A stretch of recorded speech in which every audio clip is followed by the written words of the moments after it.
बिस्मिल्लाहिर्रहमानिर्रहीम, अस्सलाम वालेकुम नाज़रीन, ये फरवाज एनबी न्यूज़ और मैं हूं आपका मेजबान नवाज भुट्टो।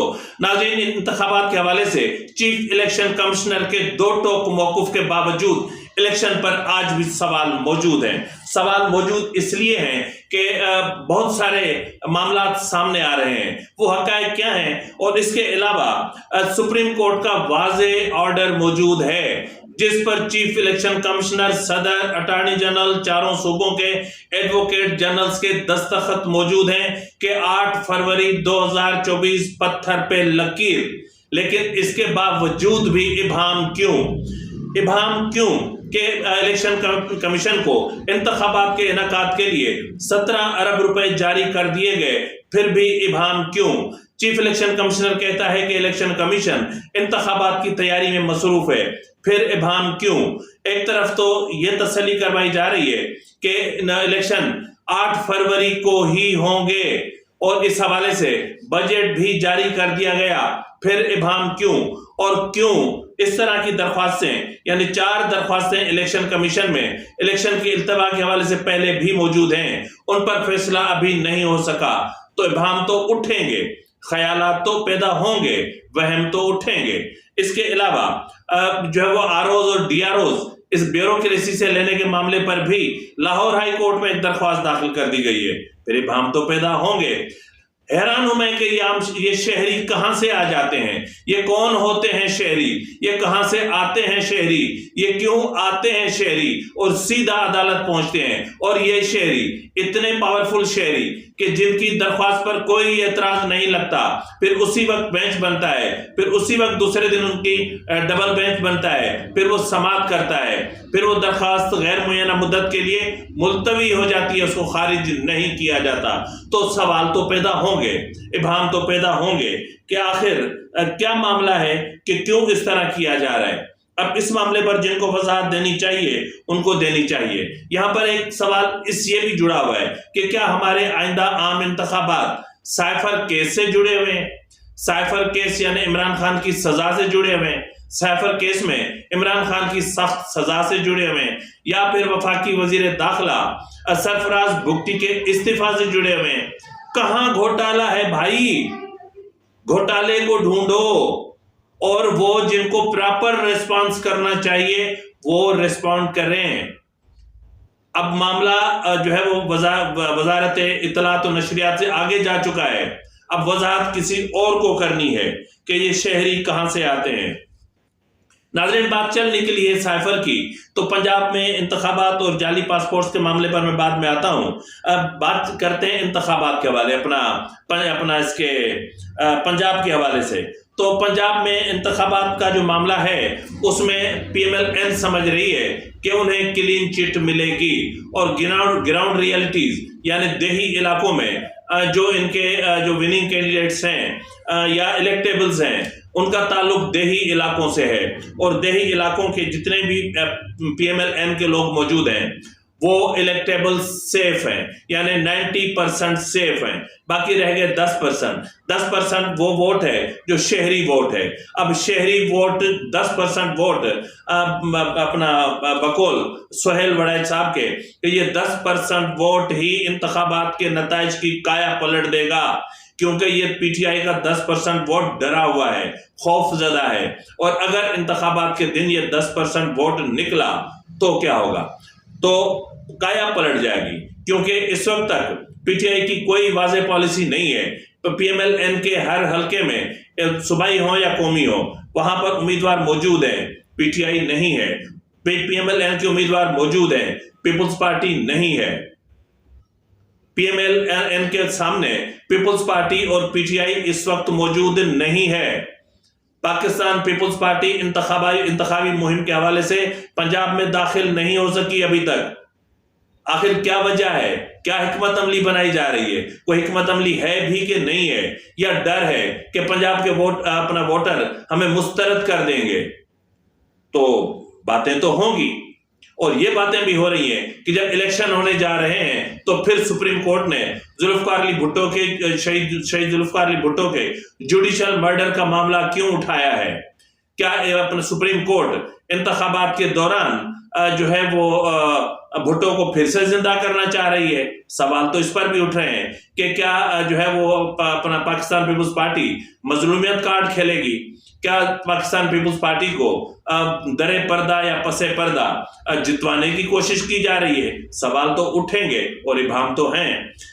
अब बात होती है यहां पर कि कबूलियत किसके पास है? तो कबूलियत तो PMLN के पास है। मकबूलियत किसके पास है? मकबूलियत PTI के पास है। पीपुल्स पार्टी के पास क्या है? पंजाब में तो कम से कम कुछ भी नहीं है। बलूचिस्तान और खैबर पख्तूनख्वा में तो सच ऐसा कोई भी कुछ भी दिखाई नहीं दे रहा। तो फिर हम क्या समझें कि कबूलियत उनको मिली है जो कबूल हैं, दोनों तरफ कबूल हैं, जिनके पास कबूलियत भी है और शायद किसी हद तक मकबूलियत भी है। लेकिन मकबूलियत का जो मामला था वो था कि PMLN को 16 माह की हुकूमत या इक़्तिदार ने झुका दिया है, कमजोर कर दिया है, तोड़ दिया है। अब पाकिस्तान पीपुल्स पार्टी मांग रही है तो playing field, level playing field क्यों ना मांगे? 1988 से Pakistan Peoples Party level playing field मांग रही है। पाकिस्तान पीपुल्स पार्टी को लेवल प्लेइंग फील्ड कभी नहीं मिली। PTI को 2018 में जितवाने के लिए PMLN और पाकिस्तान पीपुल्स पार्टी को लेवल प्लेइंग फील्ड नहीं मिली। आज PMLN को जितवाने के लिए पाकिस्तान पीपुल्स पार्टी और PTI को लेवल प्लेइंग फील्ड नहीं दी जा रही। तो क्या इस तरह के जो इंतखाबात होंगे वो क्या काबिल भरोसा होंगे? अगर कल लाहौर हाई कोर्ट ये कह देती है कि जो ब्यूरोक्रेसी में से ROs और DROs लिए जा रहे हैं, ये क्यों लिए जा रहे हैं? पहले तो अदलिया से लिए जाते थे, लेकिन सवाल वहां पर अदालत ये भी उठाती है कि इस तरह क्या अदलिया की आजादी पर हर्फ नहीं आएगा? तो पहले क्या होता था भाई? पहले इतने इलेक्शंस में जो अदालतों से उठ के जाया करते थे सिविल जज, DJs, ADJs और ये इस तरह के, वो क्या था? आज क्यों आपको प्रॉब्लम हो रही है? तो बहरहाल आप देखते हैं कि क्या होता है। मामला है लेवल प्लेइंग फील्ड का, तो ये फैक्ट है कि पाकिस्तान पीपुल्स पार्टी और PTI के पास लेवल प्लेइंग फील्ड नहीं है। लेवल प्लेइंग फील्ड होती इनके पास तो मेरे ख्याल में खैबर पख्तूनख्वा में जो कुछ हो रहा है वो ना हो रहा होता। नाज़रीन, अब आते हैं हम साइफर केस की तरफ। मैंने रात को ख्वाब देखा, मेरे कानों में आवाज आई, दाएं मुड़, सीधा चल, left right, left right, left right. आगे एक अदालत है जहां जनरल कमर जावेद खड़े होकर एक गाजी सिपाही जवान की तरह खड़े होकर कह रहे हैं, हां मैंने लूटे 12 अरब रुपए, लेकिन हिसाब नहीं दूंगा।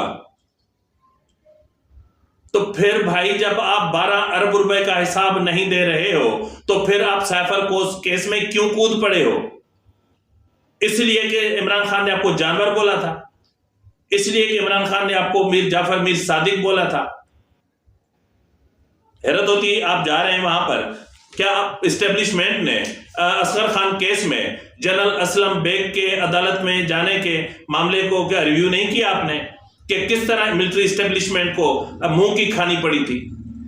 आज क्या सिर्फ मामला साइफर केस में जनरल कमर जावेद बाजवा के स्टेटमेंट रिकॉर्ड करवाने से खत्म हो जाएगा? क्या किरास एग्जामिनेशन को फेस कर सकेंगे कमर जावेद बाजवा? क्या PTI के वकील घास खाते हैं, भूसा चरते हैं, छोड़ देंगे, केस खत्म कर देंगे, झुक जाएंगे साबिक चीफ ऑफ आर्मी स्टाफ को देखकर? ऐसा कभी नहीं होगा। अगर जनरल कमर जावेद बाजवा कोर्ट में पेश होते हैं साइफर केस में, तो साइफर केस का रुख ही बदल जाएगा। ये मैं आज आपको लिख के दे रहा हूं, 2 चीजें लिख के दे रहा हूं। अगर कमर जावेद बाजवा साइफर केस में पेश होते हैं, स्टेटमेंट देते हैं, क्रॉस एग्जामिनेशन को फेस करते हैं, तो इस केस की काया पलट जाएगी। और दूसरा मैं आपको यह लिख के देता हूं कि अगर जनरल कमर जावेद बाजवा, अगर नहीं, यकीनन कमर जावेद बाजवा साइफर केस में अदालत में पेश नहीं होंगे। यह मैं आपको लिख के दे सकता हूं, सवाल ही पैदा नहीं होता। एस्टेब्लिशमेंट इतनी बेवकूफ नहीं है। एस्टेब्लिशमेंट किसी सूरत अपने आर्मी चीफ को या रिटायर्ड आर्मी चीफ को वहां पर जाकर रुस्वा करे। जिन आर्मी चीफ्स और जिन रिटायर्ड जर्नल्स की करप्शन, बदतरीन करप्शन, आइन से इनहराफ, डिसिप्लिन की खिलाफ वर्जियां, लूट मार, कत्ल, शॉर्ट टर्म किडनैपिंग, ऐसे मामला को पसे पुष्ट डाल के आगे चल रही है, तो क्या आप समझते हैं कि क्या वो एक रिटायर्ड जनरल की पुष्टपनाही नहीं करेगी? छोड़ दो भाई, क्यों मरवाने वाली बात करते हो? ठंडे ठंडे हो जाओ, ठंडे हो जाओ। मैं ठंडा हो गया। तो बहरहाल मिलिट्री एस्टेब्लिशमेंट, जो नई मिलिट्री एस्टेब्लिशमेंट है तो नई, लेकिन पॉलिसीज वही पुरानी चल रही हैं, और नई मिलिट्री एस्टेब्लिशमेंट इतनी कमजोर और लाचार है कि पुरानी एस्टेब्लिशमेंट की स्याहकारियों पर सवाए पर्दा डालने के इनके पास कुछ भी नहीं है।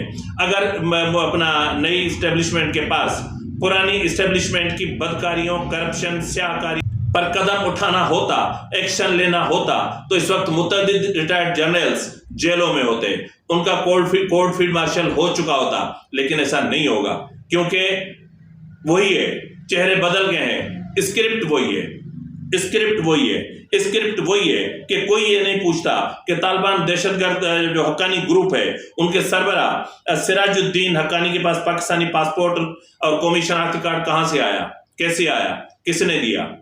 क्या सिर्फ 2 लोग थे जिनकी नौकरी गई, जिनको अरेस्ट कर लिया गया?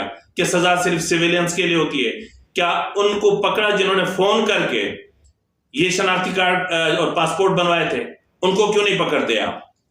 सवाल तो मेरा ये भी बनता है कि मुल्ला अख्तर मंसूर, तालिबान रहनुमा मुल्ला अख्तर मंसूर, इनका जाली पासपोर्ट, जाली शनाख्ती कार्ड पाकिस्तानी घूमते रहे दुनिया में, किसने जारी किए थे? मुल्ला बिरादर, जाली नाम मोहम्मद आरिफ आगा, जाली पासपोर्ट पाकिस्तान का, जाली शनाख्ती कार्ड, पूरी दुनिया घूमते रहे। क्या हुआ भाई? सांप सूंघ गया। अब आप कहते हो ये फोटोशॉप है, ये है, ये वो है। अपनी गलतियों को तस्लीम करें। इस वक्त नाज़रीन आदाद शुमार जो हैं, इस वक्त जो करंट आदाद शुमार हैं, उसके मुताबिक 30 से 40 हजार अफगानियों को पाकिस्तान के शनाख्ती कार्ड, पाकिस्तान के पासपोर्ट जारी किए जा चुके हैं। इनमें से सिर्फ 12,000 अफगानी पाकिस्तानी पासपोर्ट पर, अब उनको हम जाली कहें, असली कहें या जालसाजी से हासिल किया हुआ कहें, अब सऊदी अरब में मौजूद हैं, जो पकड़े गए हैं। तो यहां एस्टेब्लिशमेंट को अपनी नाकामियां नजर क्यों नहीं आती? यहां एस्टेब्लिशमेंट का डंडा कहां चला जाता है? अगर सिविलियंस डॉलर की जखीरा अंदोजी करें तो वो मुजरिम, अगर जर्नल करे तो वो साफ, अगर सिविलियन स्मगलिंग करे वो मुजरिम, अगर एस्टेब्लिशमेंट बॉर्डर क्रॉस करवाए वो साफ। इसी तरह हर चीज, गंदुम हो, चावल हो, मतलब खाद हो, सिविलियंस यहां से करें वो गुनहगार, और जो उनको बॉर्डर क्रॉस करवाए उसको, उनका कुछ भी नहीं, कुछ भी नहीं कर सकते आप। जनरल आसिम बाजवा का क्या किया आपने? सिर्फ चंद माह कोर कमांडर को कोयटा रहे थे, आपने पूछा कि असासे इतने कहां से आ गए अचानक? क्या आपने जनरल आसिफ गफूर से पूछा कि कोयटा में जब आपकी तैनाती थी, आपके उस वक्त, उससे पहले असासे कितने थे, अब कितने हैं? इनके रिश्तेदारों के असासे चेक करने की जहमत हुई की? किसी ने नहीं की, कोई नहीं करेगा। तो बहरहाल ये मिलिट्री एस्टेब्लिशमेंट के खेल हैं, खेलें, देखते हैं कि क्या होता है। लेकिन मैं आपको लिख के दे सकता हूं कि general Qamar Javed Bajwa cipher case में कोर्ट में पेश नहीं होंगे, और यह भी मैं आपको लिख के देता हूं कि इन केस अगर वो पेश हो भी जाते हैं तो साइफर केस पलट जाएगा, और जितना जो है वो इसका संगीन इल्जाम इमरान खान पर है, उससे कहीं ज्यादा संगीन इल्जाम जनरल कमर जावेद बाजवा पर होगा। ये वक्त साबित करेगा, ये मैं खाली बात नहीं कर रहा हूं। तो बहरहाल देखते हैं कि आगे क्या होता है। फिल वक्त के लिए इतना ही, मिलते हैं अगले प्रोग्राम में, तब तक इजाजत दीजिए। फी अमानिल्लाह।